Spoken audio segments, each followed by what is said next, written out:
آموزش امروز ما فرمول دوست بزرگ هست. فرمول دوست بزرگ به این صورت هست که اعدادی که جمعشون میشه 10 و مربی ما الان توی این فرمول 10. حالا میریم آموزشش روی چرت که انجام میدیم. به فرمول دوست بزرگ. دوست بزرگ به این صورت هست که تیم ما 10 نفر است. یعنی اعدادی که جمعشون با هم بشه 10. چه عددی جمعشون میشه 10؟ 1 با 9، 2 با 8، 3 با 7، 4 با 6 و 5 با 5. اینو میخوایم روی چرتی نشون بدیم. ما اینجا یه مهره میاریم بالا و معلم از ما میخواد که 9 تا اضافه کنیم. ما 9 تا نداریم. میگیم چه عددی با 9 میشد 10؟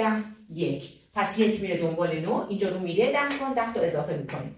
اینجا 2 تا داریم. از ما میخوان که 8 تا اضافه کنیم. مهره 8 تا نداریم. ولی دوست 8 که با هم بشن 10 رو داریم. 2 میره دنبال 8 با هم میشن 10. اینجا 3 تا داریم.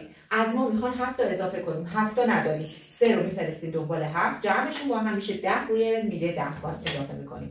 4 تا داریم. از ما میخوان 6 تا داریم. حالا از ما میخوان 6 تا اضافه کنیم. ما 6 تا نداریم ولی 4 دوست 6 که جمعشون با هم بشه 10 رو داریم. 4 با 6 میشه 10. 10 اینجا رو میله 10 نشون داده میشه.